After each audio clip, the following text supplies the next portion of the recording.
Bien, esta clase la vamos a desarrollar en estas 2 primeras horas. Es una clase de 2 horas. ¿Está bien? ¿Me aguantan 2 horas? Bueno. Continuamos pues con nuestro estudio de la primera carta de Pablo a los Corintios. Y estamos ya casi en la recta final por este periodo. El próximo periodo continuaremos, hay todavía muchas cosas, yo quería tratar de terminar esta carta, pero va a ser menos que imposible ya, nos quedan solamente 2 clases efectivas y luego el examen final, así que vayan estudiando los temas que hemos venido desarrollando, pero el próximo periodo vamos a continuar escudriñando hasta terminar esta primera carta de Pablo a los Corintios. ¿Estamos de acuerdo? Bueno, el tema que hoy vamos a tratar tiene que ver con el ministerio. Entonces pónganle ahí en sus notas, tema ministerial o ministerio.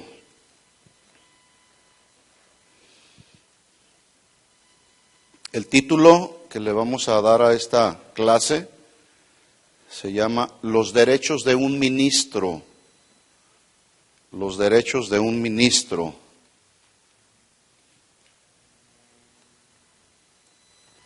Y como es Pablo el que está escribiendo, Pablo era, ¿qué clase de ministro era? O básicamente, ¿cuál fue su enfoque ministerial de Pablo? ¿Alguien sabe? El enfoque ministerial en el que se desarrolló Pablo, como apóstol, evangelista, era un maestro. Era un pastor también, ¿sí? Así que este tema, los derechos de un ministro, le pone usted ahí entre paréntesis apóstol. Como es Pablo entonces quien escribe esta carta, pues vamos a desarrollarlo en base a este ministerio que él tenía como apóstol de la iglesia. El texto que vamos a estar estudiando es 1 Corintios capítulo 9, de los versículos 1 hasta el 14.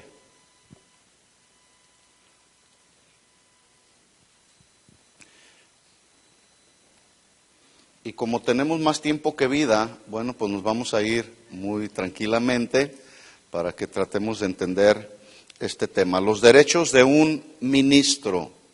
¿Alguien sabe lo que significa la palabra ministro? Ya lo hemos estudiado. Vamos a recordar lo que. Un servidor, ¿qué más? Un administrador, ¿qué más? A ver, estudiantes de la Biblia. Un mayordomo, ¿qué más? Alguien que sirve en las labores domésticas de la obra. Alguien que apoya el ministerio pastoral, el ministerio apostólico, algún ministerio en la iglesia. Pero, por ejemplo, una ama de casa que está ahí en su casa atendiendo al esposo, las necesidades del hogar, ¿podrá ser considerada un ministro? Sí, porque en esa responsabilidad que le fue delegada como ama de casa en el hogar, sirve al esposo, sirve a los hijos, atiende los asuntos del hogar. Que dicho sea de paso, ese es nuestro primer ministerio, ahí empieza nuestro primer ministerio, o empieza en la iglesia, en las labores de la iglesia. Es muy importante entender esto, porque en el momento que alguno de ustedes, Dios lo llame a servir en alguna área de mayor responsabilidad, ustedes tienen que saber balancear los asuntos ministeriales. Primero, tu primer ministerio es la casa. Pablo le dijo a Timoteo, ¿cómo puede alguien gobernar la iglesia si no sabe gobernar bien su casa? ¿Sí? Entonces, primero nuestro ministerio principal es en el hogar, ¿de acuerdo? No es primero la iglesia. Hay ministros que le dicen a los servidores de la iglesia, aquí primero es el ministerio de la iglesia local y después tu casa. Bueno, cada quien desarrolla el ministerio como tiene entendimiento. Aquí, por lo que a casa de oración se refiere, no, el primer ministerio es tu casa, ¿sí? Hemos tenido algunos casos donde de pronto hay servidores de cualquier ministerio que tienen prioridades en el hogar, ¿sí? Entonces yo hablo con ellos, o viene la esposa y habla conmigo, pues mi esposo es candil de la calle y oscuridad de la casa, pero sirve a Dios en la iglesia y nomás quiere estar en la iglesia. Entonces, bueno, lo que hago yo es, lo llamo a él y le pido que atienda los asuntos de su casa primero, y después, una vez que arregló los asuntos de su casa, entonces el ministerio ahí está, el ministerio no se va, el llamado es irrevocable. ¿Estamos de acuerdo? Entonces, primero es el ministerio de la casa. Todos somos ministros y todos los ministros, de una o de otra manera, tenemos derechos. De eso está hablando Pablo y específicamente vamos a tratar un tema acerca de los derechos de un ministro. Primera de Corintios capítulo 9, versículo 1. Dice Pablo, las preguntas siguientes que hace Pablo. ¿No soy apóstol? ¿No soy libre? ¿No he visto a Jesús el Señor nuestro? ¿No sois vosotros mi obra en el Señor? Si para otros no soy apóstol, para vosotros ciertamente lo soy, porque el sello de mi apostolado sois vosotros en el Señor. Contra los que me acusan, esta es mi defensa. ¿Acaso no tenemos derecho de comer y beber? ¿No tenemos derecho de traer con nosotros una hermana por mujer, como también los otros apóstoles y los hermanos del Señor y Cefas? ¿O solo yo y Bernabé no tenemos derecho de no trabajar? ¿Quién fue jamás soldado a sus propias expensas? ¿Quién planta viñas y no come de su fruto? ¿O quién apacienta el rebaño y no toma de la leche del rebaño? ¿Digo esto solo como hombre? ¿No dice esto también la ley? Porque en la ley de Moisés está escrito, no pondrás bozal al buey que trilla. ¿Tiene Dios cuidado de los bueyes o lo dice enteramente por nosotros? Pues por nosotros escribió, porque con esperanza debe arar el que ara y el que trilla con esperanza de recibir el fruto. Si nosotros sembramos entre ustedes lo espiritual, ¿es gran cosa si segaremos de vosotros lo material? Si otros participan de este derecho sobre vosotros, ¿cuánto más nosotros? Pero no hemos usado de este derecho, sino que lo soportamos todo por no poner ningún obstáculo al Evangelio de Cristo. ¿No sabéis que los que trabajan en las cosas sagradas comen del templo y que los que sirven en el altar del altar participan? Así también ordenó el Señor, los que anuncian el Evangelio, que vivan del Evangelio. Bueno, así a la lectura rápida, hay varios puntos que vamos a estar tratando de desarrollar, que Pablo menciona en estos 14 versículos. Ya estudiamos en el capítulo 8 cómo Pablo establece los límites de la libertad cristiana, basados en el amor fraternal, basados en el bienestar de los hermanos creyentes, y resume Pablo la enseñanza del capítulo 8 acerca, que ya lo estudiamos, la libertad cristiana, legalismo o libertinaje. Tenemos cierta libertad que Jesús logró para nosotros, pero esa libertad no debemos usarla para hacer lo que nos venga en gana. ¿Sí? Pablo resume su enseñanza en el capítulo 8 diciendo, mirad que esta libertad vuestra no venga a ser tropezadero para los débiles. Cuando dice Pablo a los débiles, ¿a quién se está refiriendo?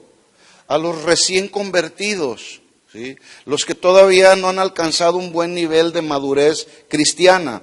También en el capítulo 8 de 1 Corintios, versículo 13, Pablo resume su enseñanza diciendo, por lo cual, si la comida le es a mi hermano ocasión de caer, no comeré carne jamás para no poner tropiezo a mi hermano. ¿Sí? Bueno, ahora en el capítulo 9, el apóstol Pablo confirma su enseñanza acerca de no poner tropiezo en el camino a los hermanos, y se pone él una vez más como el ejemplo para no aprovecharse de algunos derechos como apóstol que él tenía. Y esto lo hace con el propósito de continuar, no solamente ganando almas para Cristo, sino también no poniéndoles tropiezo justamente a los débiles. ¿Sí? En el contexto de lo que vamos a estar estudiando, es importante entender el verdadero significado de la palabra derecho. Si estamos hablando que el tema tiene que ver o se llama los derechos de un ministro, pues necesitamos entender el verdadero significado de esta palabra derecho con el fin de no caer en falsas especulaciones ministeriales, asumiendo tener derechos, como algunos suponen, para hacer lo que nos venga en gana. Es que tengo derechos, soy el pastor. No, sí, eres el pastor, pero hay límites. Como pastores tenemos límites. No podemos hacer lo que bien nos venga en gana, ¿sí? Tenemos que entender el verdadero significado de esta palabra derecho, porque algunos, bajo el falso argumento de decir, es que tengo derechos de antigüedad. De veras hay algunos que reclaman derechos de antigüedad. Es que yo empecé la obra junto con usted, pastor.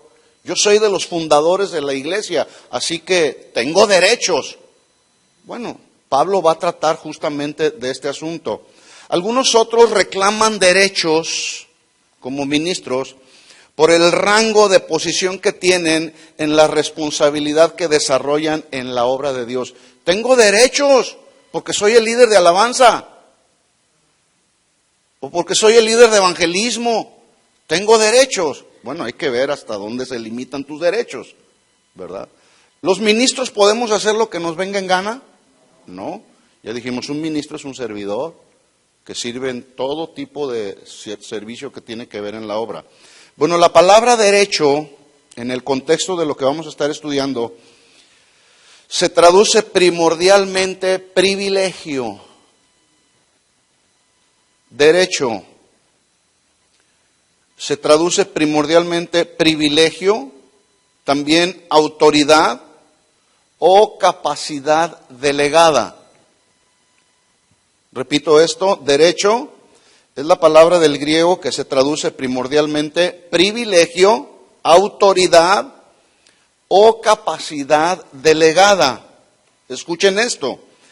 Ese privilegio, autoridad o capacidad delegada es con la que un creyente que sirve a Dios ha sido investido por Dios, ejerce una influencia sobre otros de acuerdo al llamado de Dios y no en base a la autoridad que tiene por causa de la posición que ocupa. No sé si me expliqué. Voy a repetir esto. Los ministros tenemos derechos, según la traducción de la palabra derecho, tenemos privilegios, autoridad, una capacidad delegada, ¿sí?, con la cual yo he sido investido, por lo que a mí se refiere personalmente, he sido investido por Dios para ejercer una influencia, predicando la palabra, enseñando la palabra, sirviendo en las áreas que debo de servir. Entonces, he sido investido por Dios para ejercer una influencia sobre otros de acuerdo al llamado que Dios me ha dado de manera personal y no en base a la autoridad que tengo por causa de la posición que ocupo. ¿Estamos claros? ¿Se entiende el concepto de derecho? ¿Sí se entiende? Bueno, este capítulo 9 está dividido en 3 secciones. Todo el capítulo 9 se divide en 3 secciones. Hoy solamente vamos a ver la primera sección, que tiene que ver con los derechos de un ministro. Primera sección, entonces póngale ahí, sus derechos, hablando de Pablo como ministro.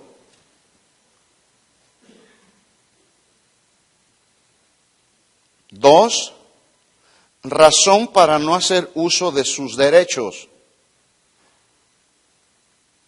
Bueno, en la primera sección, sus derechos como ministro, los versículos clave son capítulo 9, versículos 1 al 14.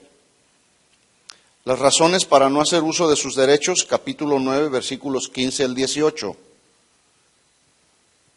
Y la tercera sección habla, donde Pablo da una explicación y disposición para renunciar a sus derechos. Capítulo 9, versículos 19 al 27. Entonces, el capítulo 9 está dividido en estas 3 secciones. Hoy vamos a ver solamente la primera, cómo Pablo habla de sus derechos como ministro. Dijimos entonces que derecho es un privilegio, una autoridad, una capacidad que nos ha sido delegada. Hemos sido investidos por Dios para ejercer una influencia sobre otros de acuerdo al llamado de Dios y no en base a la posición que tenemos, no en base, o sea, desarrollar la influencia, no desarrollar la influencia en base a la posición que ocupamos. Es decir, yo no puedo abusar de la gente tampoco. Dios nos ha puesto en un ministerio, cualquiera que sea, para servir a la gente. El apóstol Pedro en su primera carta, en el capítulo 5, le habla a los ancianos y les dice, apacentad la grey de Dios. Y da las formas y las maneras como debemos de cuidar, alimentar, enseñar, orar por la gente, ¿sí? Entonces, este capítulo 9 está dividido en esas tres secciones. Pregunta, mis hermanos, ¿debe un ministro genuinamente llamado por Dios, o sea, un ministro que ha sido llamado por Dios a trabajar de tiempo completo en la obra de Dios, debe ese ministro ser sostenido económicamente y apoyado en todos los sentidos que conciernen al desarrollo de la obra con el fin de ejercer el ministerio con eficacia? ¿Sí o no? Bueno, es muy importante que entendamos esto porque hay lugares, hay congregaciones donde envían misioneros, por ejemplo, y les dicen, pues que Dios te bendiga. Los envían o los establecen para hacer la obra del ministerio y pues allá que Dios te bendiga y que Dios te sostenga, ¿verdad? Bueno, debe un ministro, vuelvo a hacer la pregunta porque nos tiene que quedar muy bien claro, un ministro que es, número uno, genuinamente llamado por Dios para trabajar de tiempo completo en la obra de Dios. Algunos trabajan de tiempo completo, algunos de tiempo parcial y algunos comparten su trabajo secular con el ministerio. Yo muchos años estuve trabajando secularmente y siendo parte del ministerio. Combinaba mi trabajo secular con el ministerio. Después fui llamado a trabajar de tiempo completo, con los años, en el tiempo de Dios. Entonces, este ministro que es genuinamente llamado por Dios debe de ser apoyado económicamente cuando ya está trabajando de tiempo completo y no solamente apoyado económicamente, sino en los demás asuntos que conciernen al desarrollo del ministerio por el cual Dios lo ha llamado. ¿Debe de ser sostenido económicamente, sí o no? Bueno, nos debe de quedar bien claro porque el día de hoy hay ministros a los cuales la iglesia le dice, no, pues póngase a trabajar, pastor. Y hoy por hoy, no sé si usted conoce algún pastor que tiene que trabajar en la fábrica o desarrollando algún oficio y después trabajar en la iglesia, ¿sí? Lo cual hace una labor mucho más ardua y más difícil. Bueno, Pablo no está sugiriendo en este capítulo 9, o no estamos tampoco sugiriendo en ninguna manera, que un ministro debe de trabajar en la obra de Dios por dinero o por amor al dinero como si fuera un asalariado, sino debemos entender que nuestra labor y nuestro trabajo en la obra del Señor es por amor, pero con la justa y digna retribución que Dios da a quien le sirve con limpia conciencia, con fidelidad y con lealtad. ¿Estamos de acuerdo? ¿Sí o no? Bueno. Carlos Spurgeon, el príncipe de los pastores, él dijo las siguientes palabras, escuchen bien esto: quien le sirve a Dios por dinero será capaz de servirle al diablo por un mejor salario. Tremendo, ¿eh? Es triste decirlo, pero hay ministros hoy que sirven a Dios por dinero. Por dinero. De tal forma que cuando les llega por ahí algún mejor postor, ¿sí?, se dejan la labor que están haciendo, avientan el ministerio que tienen actualmente Y como allá en el otro ministerio les pagan más, pues se van a quien les pague más, cumpliéndose lo que dijo Carlos Spurgeon: quien le sirve a Dios por dinero es capaz de servirle al diablo por un mejor salario. También él dijo: si no estás contento con lo que tienes, no estarás satisfecho aunque te sea duplicado. Entonces, a Dios se le sirve por amor, mis hermanos, ¿sí? No por dinero. ¿Estamos de acuerdo? Si alguna ocasión Dios te llama a trabajar de tiempo completo, sírvelo por amor, no por dinero. Porque raíz de todos los males es el amor al dinero. Bueno, a continuación vamos a estudiar algunas respuestas que Pablo nos ofrece en esta primera sección, hablando acerca de sus derechos como ministro. En esta primera sección, Pablo nos ofrece 6 razones con las cuales defiende su derecho de recibir el apoyo no solo económico, sino en general por parte de las iglesias a las cuales él servía, repito, con limpia conciencia, con fidelidad y con lealtad. Vamos a estudiar 6 razones con las que Pablo defiende su derecho a ser sostenido económicamente. ¿Están listos? Número 1, la primera razón que Pablo argumenta ahí es: Pablo era un apóstol genuinamente llamado por Dios. Las vamos a estudiar de una por una, se las voy a mencionar ahorita todas, las 6 razones, y después las vamos a estudiar una por una, en detalle. Entonces, 6 razones por las cuales Pablo defiende su derecho a recibir el apoyo no solo económico, sino en general. Número 1, Pablo era un apóstol genuinamente llamado por Dios.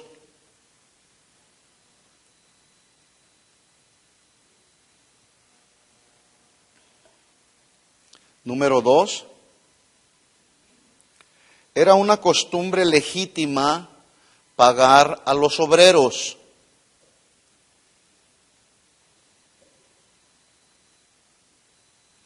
Número 3, estaba claramente establecida en la ley de Dios.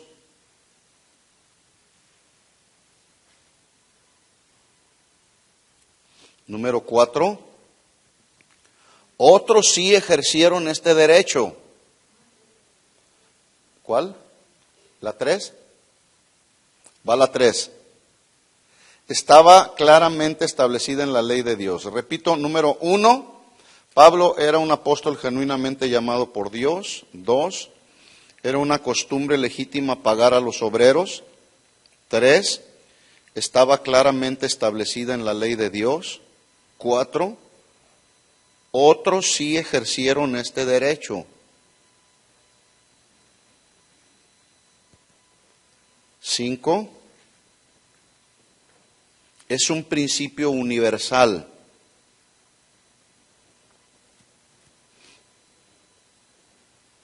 Es un principio universal. Y 6, es una ordenanza de Jesús.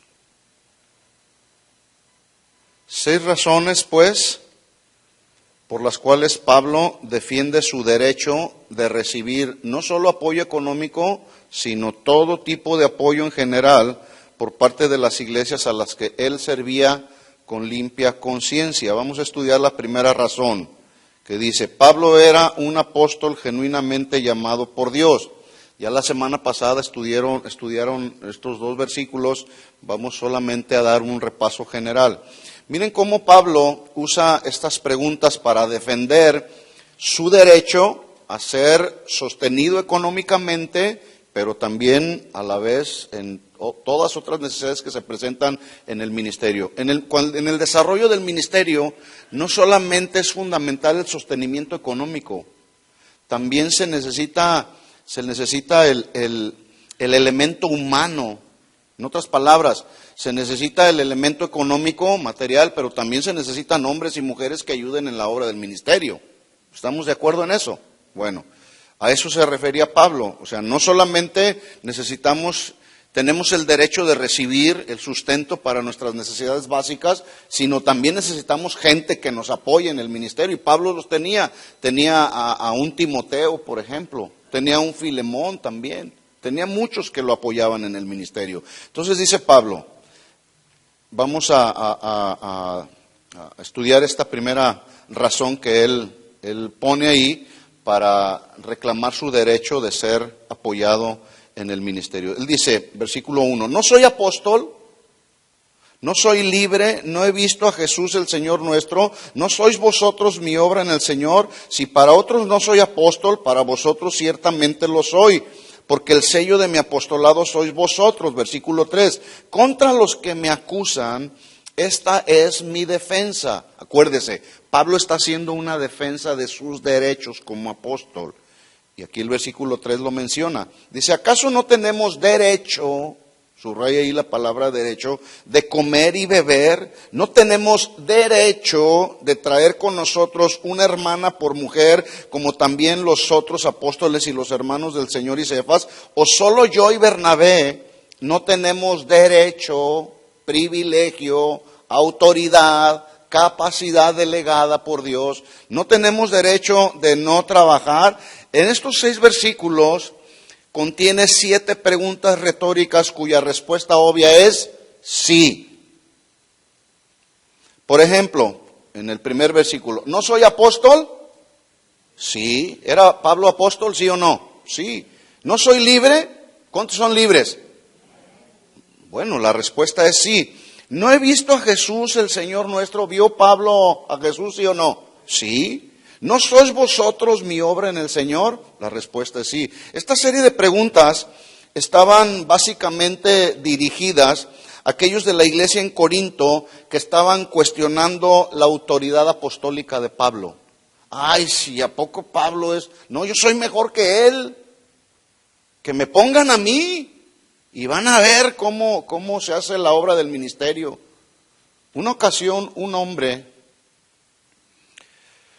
en esa mala semilla que le fue sembrada en su corazón, más o menos en esta idea de decir, yo soy mejor que aquel. Hermanos, nunca nos comparemos con nadie. Eso no edifica. Ni mucho menos nunca digas, yo soy mejor que aquel. Pues el ministerio no es una competencia. No estamos compitiendo unos a otros, ni mucho. ¿Cómo vamos a competir con el dueño de la iglesia? Es imposible.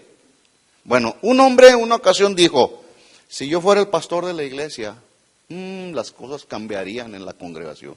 Bueno, resulta que un día el pastor, fundador de la iglesia, el Señor lo manda de misionero a un lugar, ¿sí?, por allá en Centroamérica, Sudamérica, ¿sí?, y lo deja justamente a este hombre, lo dejó como el pastor interino. Y una ocasión detrás del púlpito él dijo, ahora sí van a ver cómo se gobierna la iglesia. Error. Ahí perdió el hombre. ¿Sí? Esa congregación estuvo a punto de acabarse. Gracias a Dios, Dios tuvo misericordia, como Él es el dueño de la obra. Bueno, lo que hizo, ¿saben lo que hizo? Lo hizo a un lado. Por su orgullo, por su soberbia y por su autosuficiencia. Sí. Entonces, en el ministerio olvidémonos de andar en competencias, mis hermanos. ¿Estamos claros en eso?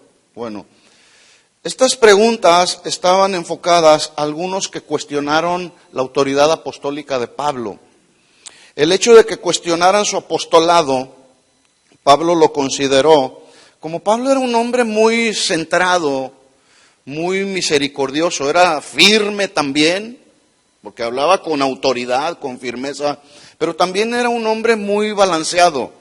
Él consideró a todos aquellos que lo cuestionaban, que estaban ahí en la iglesia de los Corintios, como una falta de conocimiento en el tema, pero también como un asunto de inmadurez, que tenía que ver con aquellos que eran los débiles de la iglesia, los recién convertidos. Y lejos de Pablo azotarlos o golpearlos, tratando de defender su postura o su autoridad como apóstol, su actitud fue de aclarar cuáles eran sus derechos como apóstol, no lo hizo de una manera impositiva, lo hizo de una manera espiritual, guiado claramente por Dios.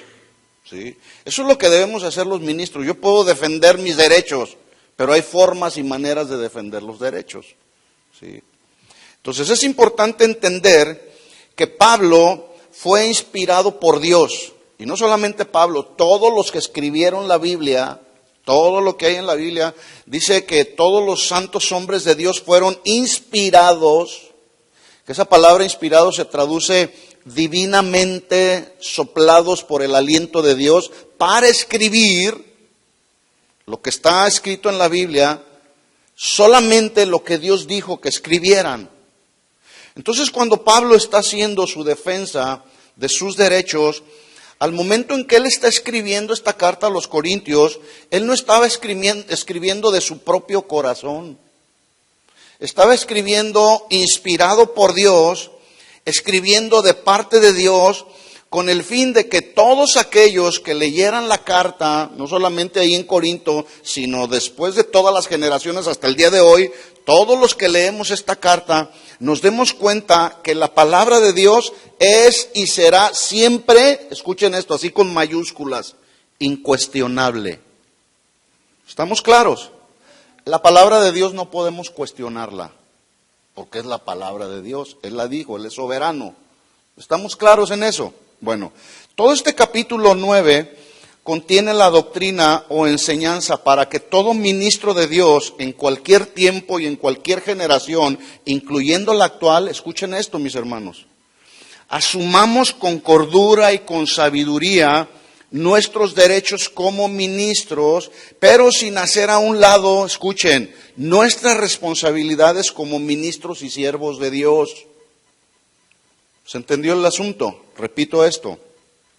Todo este capítulo 9 contiene enseñanzas para que todo ministro genuinamente llamado por Dios, asumamos con cordura, con sabiduría, cuáles son nuestros derechos, pero sin hacer a un lado nuestras responsabilidades como ministros, y aclaro y enfatizo en esto, y como siervos de Dios. El asunto, debo aclarar por qué digo esto, porque hay quienes hacen a un lado, sí reclaman sus derechos, pero hacen a un lado las responsabilidades, y así no funciona. Tengo derechos, privilegios, pero también tengo responsabilidades que cumplir en el ministerio. ¿Estamos de acuerdo? Bueno, a continuación Pablo ofrece 2 evidencias de su apostolado, ahí en estos versículos. La primera, dice Pablo, ¿no he visto a Jesús el Señor? Uno de los requisitos, entre otros, que se necesitaban para que alguien fuera designado como un apóstol, es que debía de haber sido un testigo ocular de Jesús y de la resurrección de Jesús. Ese era un requisito para que alguien pudiera ser asignado como un apóstol. Pregunta, ¿Pablo vio a Jesús? Sí, Pablo vio a Jesús. Hechos 1, 21 y 22. Usted puede estudiar después esta escritura. Pablo no perteneció al grupo original de los discípulos que estuvieron con Jesús durante su ministerio terrenal, pero había visto a Jesús resucitado al menos en 3 ocasiones. Le menciono los versículos para que usted los estudie después. Pablo vio a Jesús resucitado al menos en 3 ocasiones. Hechos capítulo 9, versículos 4 al 5.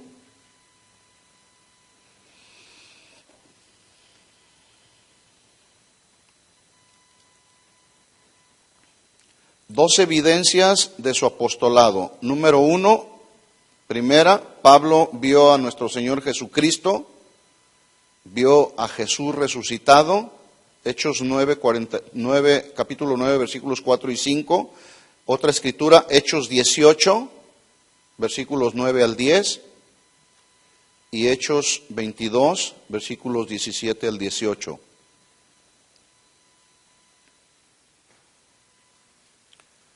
Entonces Pablo dice, acuérdese, está defendiendo sus derechos como ministro y da estas 2 razones acerca de su apostolado. ¿A quiénes les está dando estas razones?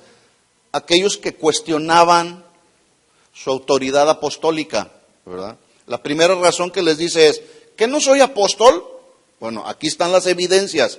Tengo la investidura de apóstol. La segunda prueba de su apostolado eran los mismos creyentes que conformaban la iglesia de los Corintios.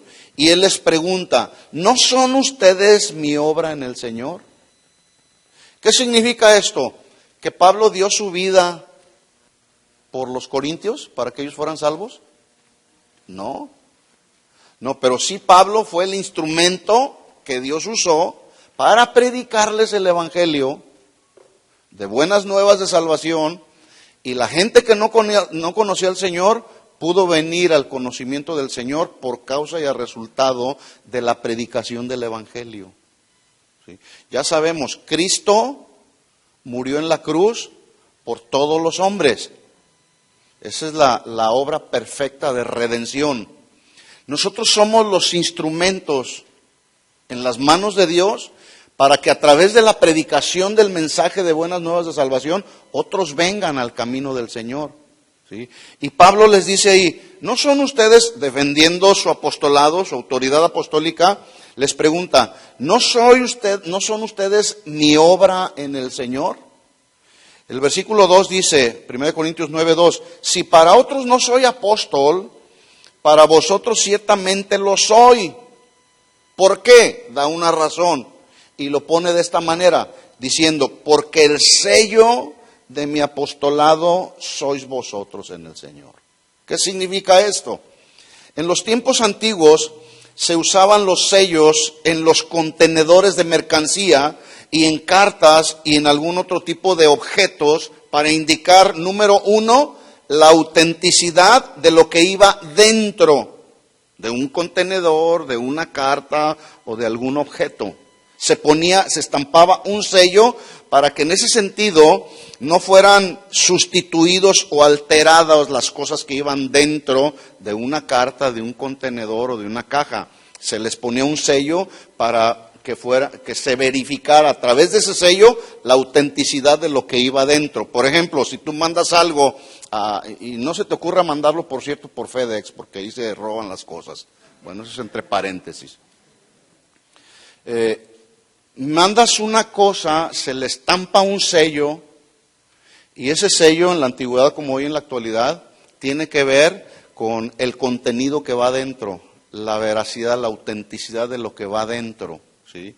También los sellos en los tiempos antiguos representaban la autoridad que tenía aquel que enviaba una mercancía o una carta. En otras palabras, todo lo que estaba estampado con un sello tenía la garantía de ser totalmente genuino, y Pablo hace uso de esta analogía para confirmar, como se hace con un sello, la autenticidad, la autoridad y la garantía de su apostolado. ¿Sí? Por eso es que Pablo usa esta expresión, ¿no son ustedes el sello de mi apostolado? Argumentando que su apostolado era un apostolado auténtico, que gozaba con la autoridad del Señor y era garantizado y respaldado por el Señor. ¿Qué? El apostolado de Pablo. Versículo 3. Contra los que me acusan, dice Pablo, esta es mi defensa. ¿Qué significa la palabra acusar? ¿Alguien sabe? ¿Perdón? Señalar. A ver, dice Pablo, contra los que me acusan, esta es mi defensa. Este punto es muy importante, porque de repente se dan asuntos en la iglesia. ¿Sí? Acusaciones ligeras en la iglesia. ¿Sí? Hay una opinión. Acusar significa señalar. ¿Qué más? A ver aquí. Levanten la mano y me dicen. ¿Perdón? Poner, ahí va dándole forma la traducción. Poner en evidencia algo. Muy bien, ahí atrás. ¿Cómo? ¿Echándole la culpa a alguien de algo? A ver, ahí atrás. A ver, no le escucho. echarle la culpa a alguien de lo que realmente no es correcto. A ver, ¿aquí qué decía? Declarar culpable a alguien. Dice Pablo, contra los que me acusan, esta es mi defensa. Descubrir lo que se hizo. Muy bien. Bueno, les voy a dar la traducción para que entendamos el punto, ¿sí? Porque Pablo dice, contra los que me acusan. La palabra acusar era un término legal que se usaba, escuchen esto mis hermanos, para investigar o hacer averiguaciones antes de tomar una decisión en un caso. En otras palabras, para yo poder señalar a alguien, ¿qué tengo que hacer? Investigar, escudriñar, ¿sí? Tengo que hacer ciertas averiguaciones para entonces poder hacer una decisión acerca de algún caso, ¿sí? Un caso que tenga que ver con el ministerio o con la familia.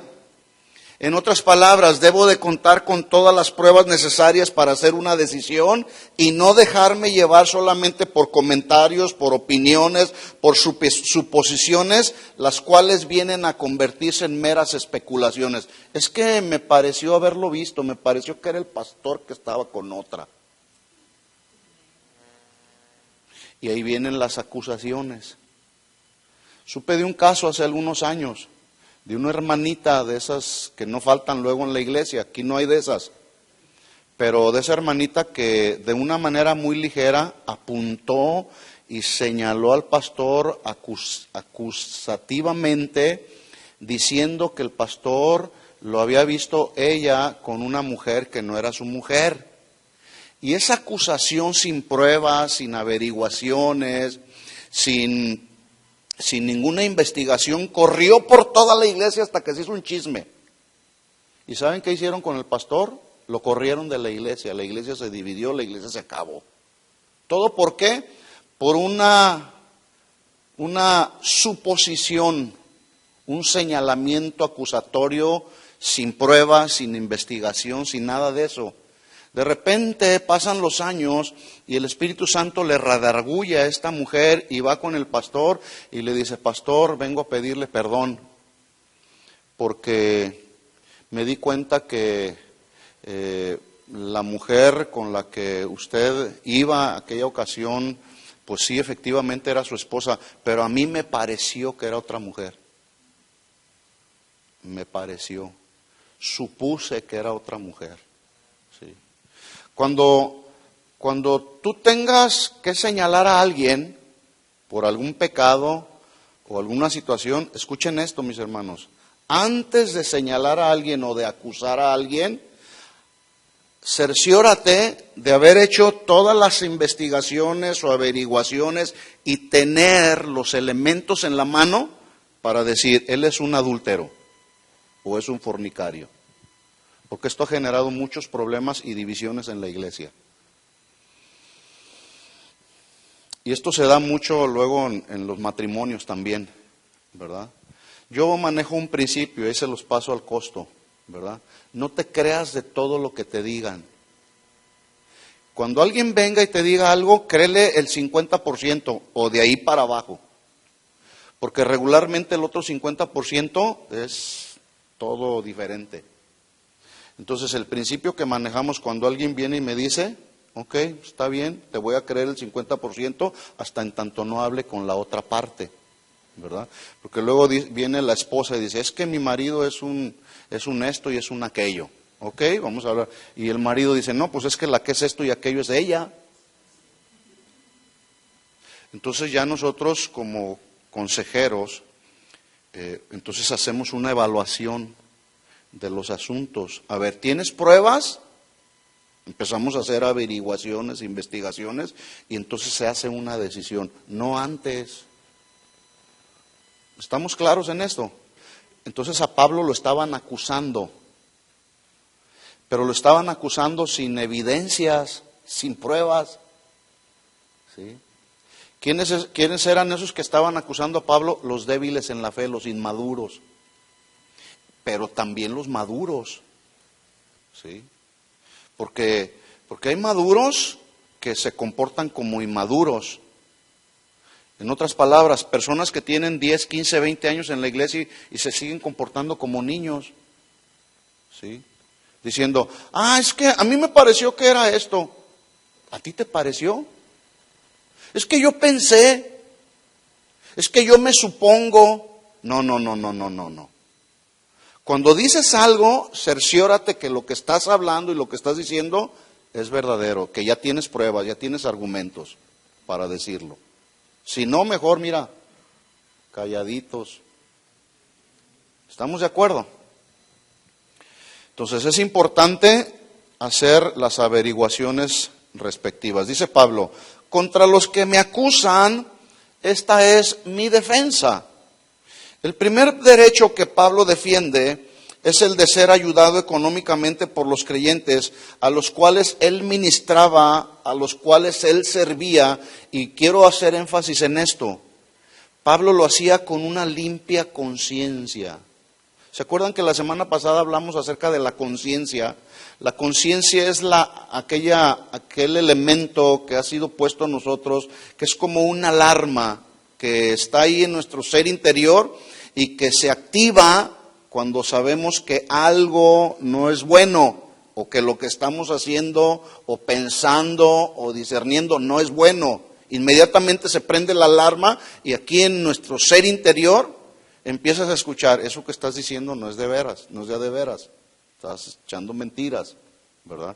Entonces, Pablo servía a todas las iglesias a las que él servía, lo hacía con limpia conciencia, es decir, su conciencia no lo acusaba, porque era un hombre leal, era un hombre fiel, él no andaba nunca con estrategias de manipulación fraudulenta, ¿sí? Entonces, su primer derecho que él defiende es a ser ayudado económicamente. Versículo 4, dice Pablo, 1 Corintios 9:4.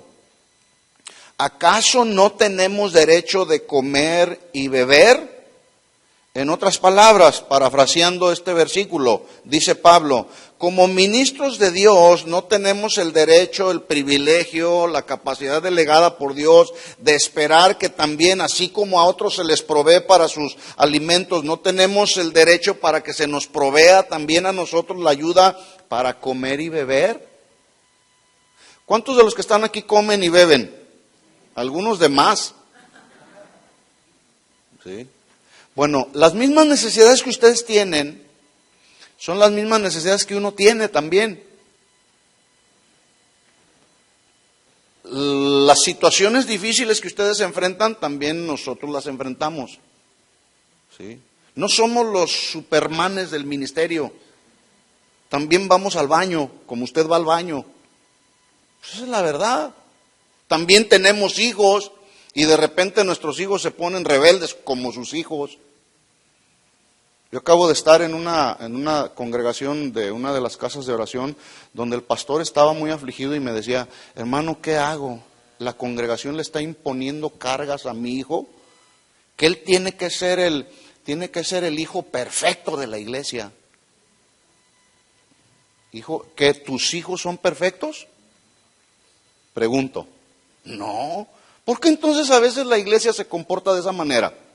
Porque son ingratos. ¿Sí? Entonces, o porque no se les enseña adecuadamente. Entonces, ustedes ya lo saben, las necesidades que ustedes tienen son las mismas necesidades que tenemos los ministros también. El comportamiento de nuestros hijos es muy similar al comportamiento de sus hijos. ¿Estamos claros en eso? ¿Sí?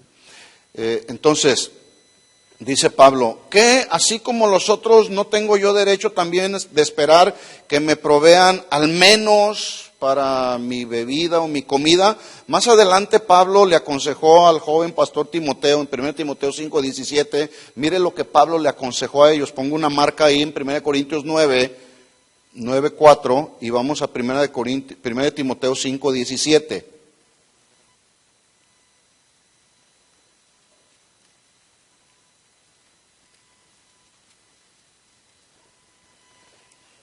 Primero de Timoteo 5:17. Los ancianos, ¿a quién se refiere? ¿A los viejitos de la iglesia? No, Se refiere a los líderes de la iglesia, a los servidores de la iglesia. Los ancianos, mire lo que dice a continuación, que gobiernen bien. ¿Qué significa esto? ¿O qué alude esto? Bueno, yo puedo entender cuando dice ahí Pablo, los ancianos que gobiernen bien, lo está aclarando ahí, puede ser porque hay ancianos o líderes de la iglesia que no gobiernan bien. ¿Habrá de esos? Sí, sí hay. Los ancianos que gobiernen bien, dice Pablo, estos sean tenidos por dignos de doble honor, mayormente los que trabajan en predicar y enseñar. ¿Qué significa dignos de doble honor? Esta expresión no significa que el obrero o el ministro deba de recibir el doble de remuneración de los demás, pero sí significa que por causa de su trabajo, que debe de ser responsable, fiel, leal, obediente, deberá de recibir un pago honroso y de acuerdo a las posibilidades del ministerio. Supe de un pastor por allá en el norte que imponía cargas a su congregación más allá, cargas económicas más allá de las que podía llevar. El hombre ganaba nada más ni nada menos que $17,000 al mes. En una congregación de hispanos conformada por personas del campo, ¿sí? Pero él cada mes tenía sus $17,000, como fuera. Yo digo, ¿para qué quiere tanto dinero? Raíz de todos los males es el amor al dinero. ¿Qué sería este tipo de ministro? ¿Un ministro que sirve a Dios por amor o por dinero? Asalariado, ¿verdad? Entonces, dignos de doble honor significa que por causa de su trabajo responsable, fiel, obediente, debe de recibir su pago honroso, ¿sí? De acuerdo a las posibilidades del ministerio, ¿verdad? Dice versículo 18, 1 Timoteo 5, 18, pues la Escritura dice, no pondrás bozal al buey que trilla, digno es el obrero de su salario. ¿Cuántos trabajan aquí? Todos los que trabajan, hombres y mujeres, levanten la mano. ¿Por qué trabajas? ¿Por amor al arte? ¿Cada cuándo te pagan, José? ¿Cada semana? ¿Sí? Imagínate que la próxima semana, trabajaste esta semana, ¿verdad? ¿Qué día te pagan? ¿Los viernes? Ya te pagaron ayer, ¿verdad? Bueno. Imagínate que llegas ayer, ahí con el patrón, y le dices, pues patrón, terminé todas mis horas de trabajar. Y te dice el patrón, pues que Dios te bendiga.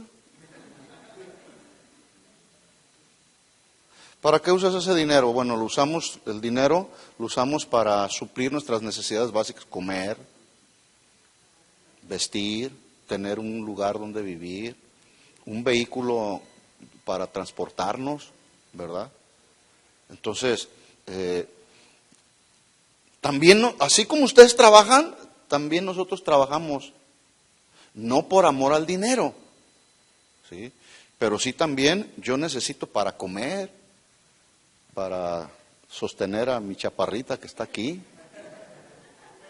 Así como usted tiene necesidades en su casa, también yo las tengo, y tengo un salario de acuerdo a las posibilidades del ministerio y de acuerdo a la responsabilidad que desarrollo, no más, no menos. Es más, hace unos años atrás, 2 o 3 años atrás, tuvimos que las finanzas, cuando se vino todo el declive económico, tuvimos, pues obviamente algunos de los hermanos se quedaron sin trabajo, perdieron sus trabajos, las finanzas de la iglesia bajaron, tuvimos que bajar los sueldos de los que trabajamos aquí de tiempo completo y no pasó nada.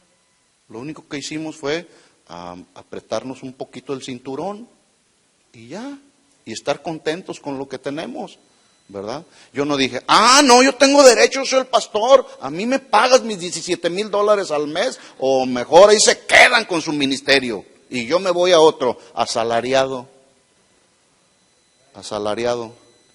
¿sí? A los Gálatas Pablo les escribió, el que es enseñado, Gálatas 6:6, el que es enseñado en la palabra, haga partícipe de toda cosa buena al que lo instruye. ¿Se fija que no solamente está hablando de dinero ahí? Dice, haga partícipe de toda cosa buena. Cuando yo iba a predicar allá a la sierra de Michoacán, la primera vez que fui por allá a la sierra de Michoacán, la ofrenda que me dieron fueron un montón de kilos de tortillas de maíz negro. Viera qué ricas me las comí. Fue una bendición. Pero yo no fui allá diciéndole a la gente, a los hermanos de la sierra, ¿que no saben quién soy yo? Miren, a mí me tienen que pagar tanto. Hoy están cobrando por predicar. Ya lo sabemos eso, ¿verdad? Los hermanos me dieron lo mejor que tenían. ¿Sí? Dice Pablo ahí, el que es enseñado en la palabra, haga partícipe de toda cosa buena al que lo instruye. Bueno, esas tortillas, ¿vieran qué ricas estaban? Cosa buena. ¿Sí? Con frijolitos, hasta con chilitos habían ricas, ¿no? Entonces continúa Pablo defendiendo sus derechos como apóstol. Regresemos a 1 Corintios capítulo 9, versículo 5. Acuérdese, Pablo les está diciendo, a los que me acusan, esta es mi defensa. O sea, como no han hecho sus averiguaciones, investigaciones acerca de la autenticidad, fidelidad del ministerio como apóstol que tengo, bueno, con paciencia les voy a enseñar. Y está Pablo enseñando, dice versículo 5, no tenemos derecho, privilegio, autoridad, capacidad, no tenemos derecho de traer con nosotros una hermana por mujer, como también los otros apóstoles y los hermanos del Señor y Cefas. ¿Cuál sería la respuesta? ¿Sí o no? Sí, aunque Pablo había decidido quedarse sin casar, algunos dicen que Pablo era viudo y bueno, finalmente él se quedó sin casar, pero eso no significa que él no podía ejercer su derecho de volverse a casar en el Señor, ¿verdad que sí podía? Por eso es que ahí a los que le acusan, dice, bueno, no tenemos derecho nosotros también a traer con nosotros por mujer, a una hermana por mujer como también los otros apóstoles, versículo 6. O solo yo y Bernabé no tenemos derecho de no trabajar. En otras palabras, tanto Pablo como Bernabé tenían el mismo derecho como los demás a recibir no solamente el sustento para el ministerio, sino también recibir todo lo necesario para que ellos desarrollaran la obra del ministerio adecuadamente, eficazmente, sin necesidad de que ellos trabajaran en un oficio secular. ¿Por qué? Porque dedicaban todo su tiempo para trabajar 100% para la obra de Dios. Primera razón. Segunda razón. ¿Cuál fue la primera razón?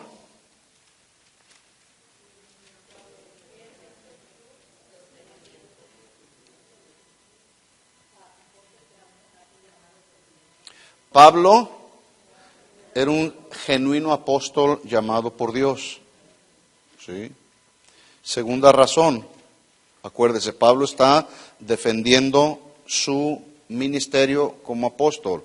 Segunda razón, era una costumbre legítima pagar a los obreros. 1 Corintios 9, 7.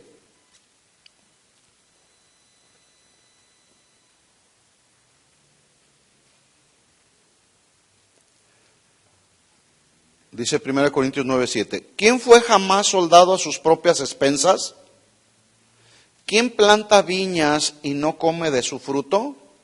¿Quién apacienta el rebaño y no toma de la leche del rebaño?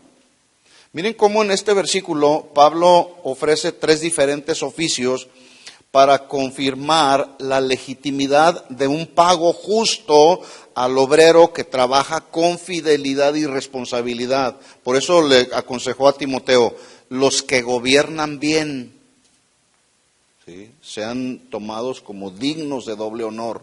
Es decir, los que trabajan con fidelidad y responsabilidad. 3 oficios. Número 1, un soldado. Un soldado en lo natural. Pablo les está haciendo una analogía a los que le acusaban, a los que cuestionaban su ministerio. Un soldado no entra en un combate durante el día y luego por la noche trabaja en un oficio secular para buscar tener que comer, que vestir y un lugar donde vivir. No es así, ¿verdad que no? A un soldado, las fuerzas del ejército le proveen de ropa, le proveen de alimento, le proveen de armas, le proveen de hospedaje y todo lo demás que necesite con el fin de que viva y luche en las batallas que se le encomiendan adecuadamente. No lo mandan a la guerra sin fusil, lleva todo lo necesario. Lo mismo es con un agricultor. Un agricultor no planta una viña, no trabaja la tierra y no recibe el pago justo, ¿sí? Más bien, el agricultor, cuando está sembrando, está trabajando la tierra, tiene el derecho de comer del fruto o de que le paguen, ya sea con dinero o con parte de la cosecha. Pablo le dijo a Timoteo, el labrador para participar de los frutos debe trabajar primero. El pastor de la iglesia para participar de los frutos debe trabajar. Y cuando dice frutos ahí no se refiere solamente al fruto económico, también al fruto y satisfacción que que puede uno experimentar cuando vemos que la gente está siendo sólida en el ministerio, en la palabra del Señor. Es un fruto cuando vemos que ustedes ya no se comen todo lo que se está oyendo por ahí. ¿Por qué? Porque han sido aplicados al mensaje del Evangelio. Eso es un fruto que a nosotros nos da satisfacción de saber que la obra, el trabajo que estamos haciendo en la vida de ustedes, formar el carácter de Cristo, se va desarrollando cada día más. Un pastor tampoco trabaja gratis en lo natural. Ellos también esperan recibir como compensación de su labor, al menos, por lo menos, parte de la lechita del rebaño, ¿verdad? Bueno, estos tres obreros son pagados por su trabajo.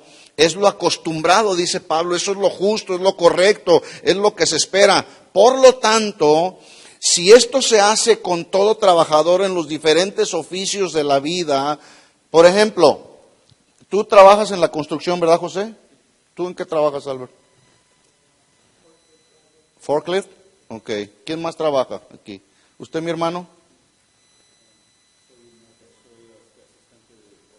Asistente de correo. ¿Quién más trabaja aquí? ¿Usted, mi hermana? Trabaja en el hospital. Asistente de enfermera. Cuida a unos niños. Manejadora de buses. Bueno, si ustedes es justo que se les pague por el trabajo que desarrollan, también será justo que se nos pague o se les pague a los ministros que trabajan en la obra que es de Dios. ¿Es justo, sí o no? A los que trabajan, ¿eh? Porque hay quienes no trabajan. Esa es la verdad. Esa es la verdad.